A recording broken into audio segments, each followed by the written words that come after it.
السلام عليكم ورحمة الله، ازيكم عاملين ايه؟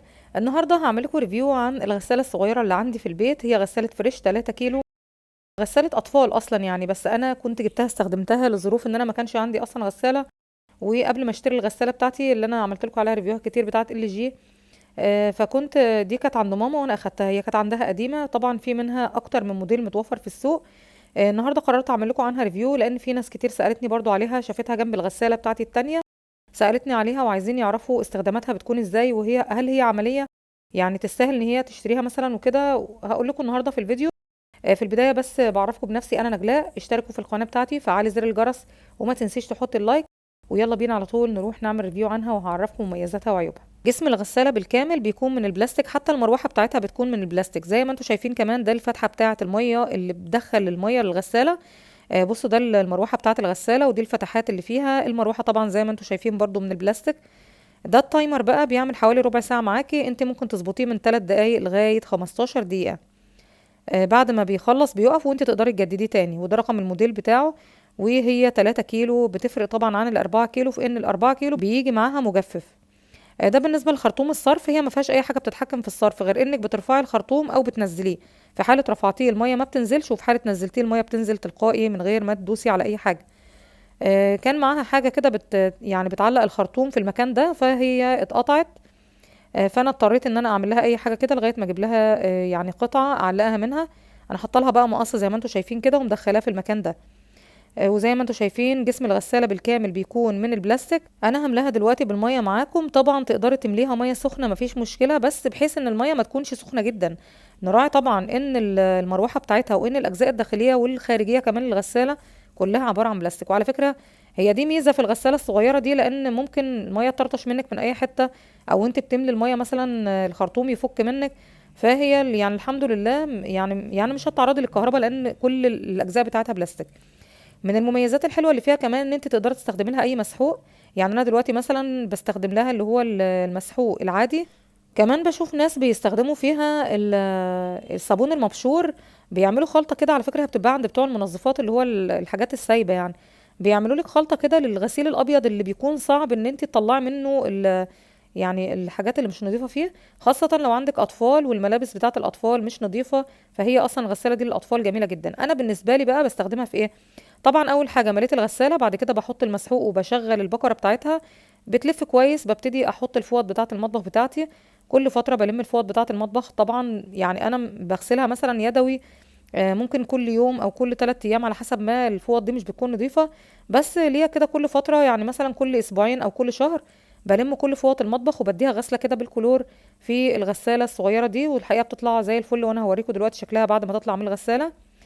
زي ما انت شايفه كده البكره بتاعتها من 3 دقايق لغايه 15 دقيقه تقدري تشغليها. طبعا الغسالات دي بينزل معاها فلتر عادي، والفلتر ده بيتخلع وبيتنضف وبيرجع تاني في مكانه عادي. هو ده الفلتر بتاع الغساله. ده الموديل طبعا اللي هو اللي قلت لكم عليه اللي بينزل معاه مجفف، لكن المجفف بتاعه صغير جدا. الغساله اللي انا عرضه لكم صورتها دي هي ال4 كيلو. سعرها بيتراوح مثلا ما بين 700 او يعني اقل شويه او اكتر شويه على حسب المكان اللي انت هتشتريها منه.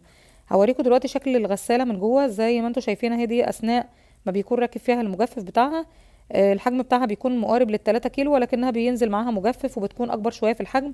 ومعاها كمان الاتنين تايمر اللي انتوا شايفينه ده، واحد عشان تظبطي عليه الساعه، والتاني بتحددي بالظبط اذا كان هتكبي الميه او هتستخدمي المجفف او هتستخدمي الغساله عادي. ده التايمر اللي هو في اليمين. طبعا الغسالات دي كلها من شركه فريش وعليها ضمان حوالي 5 سنين.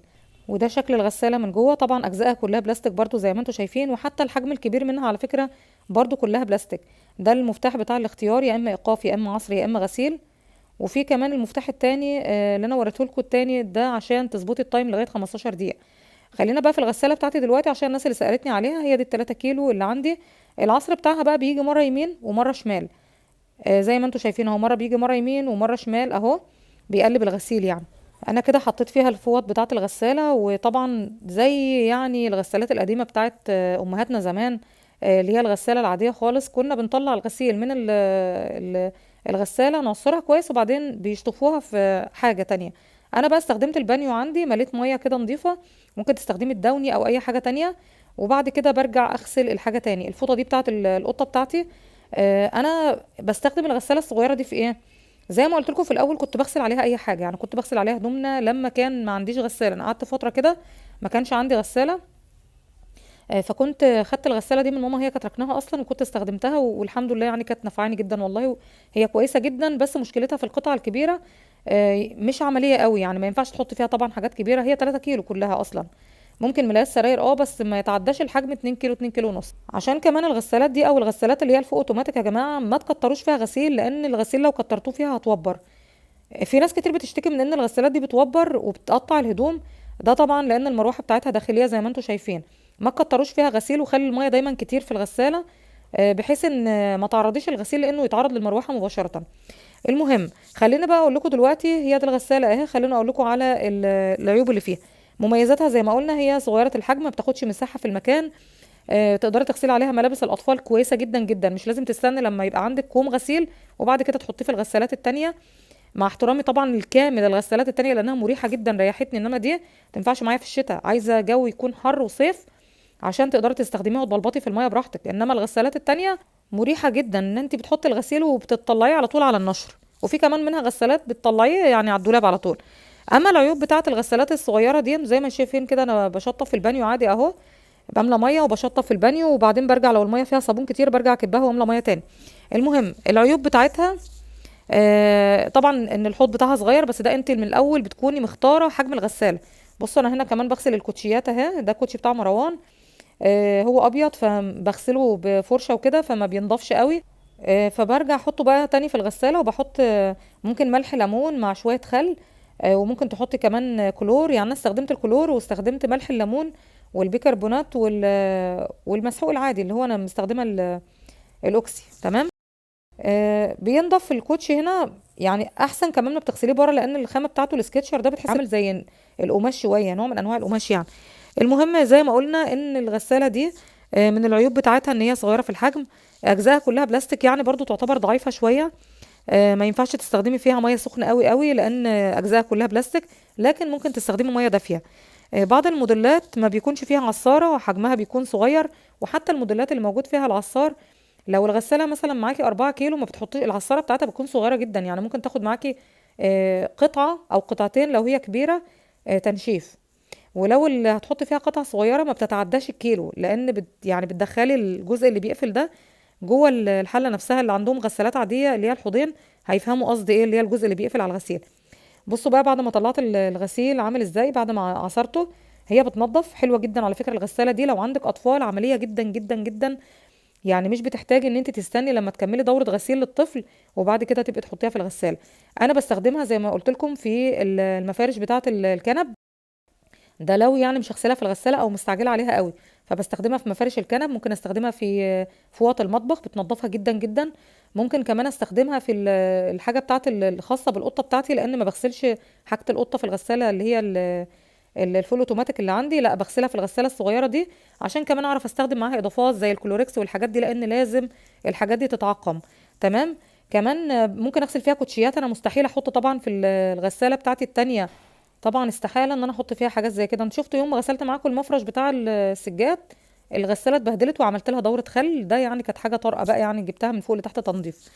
المهم كمان ممكن اغسل فيها كمان اللي هي الحافظات بتاعه السجاد، اللي هي اللي بتبقى حوالي مترين في 30 40 سنتي. الحاجات الصغيره دي بتبقى حلوه جدا جدا في غسيلها في الغسالات اللي هي الصغيره دي. اولا ما بتبهدلكيش الغساله الكبيره، ثانيا كمان بجد بتنضفها جدا جدا، يعني جربي بقى حلوه قوي. لو عايزه بقى نصيحتي في اخر الفيديو تشتريها ولا لا، هي حلوه جدا لو هتشتريها. لو عندك اطفال توكلي على الله وهاتيها، سعرها مش غالي مقارنه يعني اللي هتاخديه منها. استهلاكها في الكهرباء مش كتير على فكره، واستهلاكها في الميه وفي المسحوق وكل حاجه اقتصاديه حلوه جدا، فحلوه جدا لو هتستخدميها لو عندك اطفال. اما الناس بقى اللي زي حالاتي كده بتحب يعني الانتخه وتريح دماغها، فانا ما بطلعهاش غير كل فتره بغسل فيها الحاجات اللي انا قلت لكم عليها دي بس. اما بقيه الحاجه بتاعتي كلها اللي بغسلها في الغساله التانية بغسلها في غسالتي الكبيره عادي مفيش مشكله. بس كده وصلنا لنهايه الفيديو بتاعنا النهارده. اللي نسي اللايك ينزل يحطه بقى دلوقتي، واللي ما اشتركش في القناه بتاعتي يا ريت يشترك. عندكم اي سؤال سيبولي في الكومنتات، وان شاء الله استنوني في الفيديو الجاي، هتوحشوني جدا، ومع الف سلامه.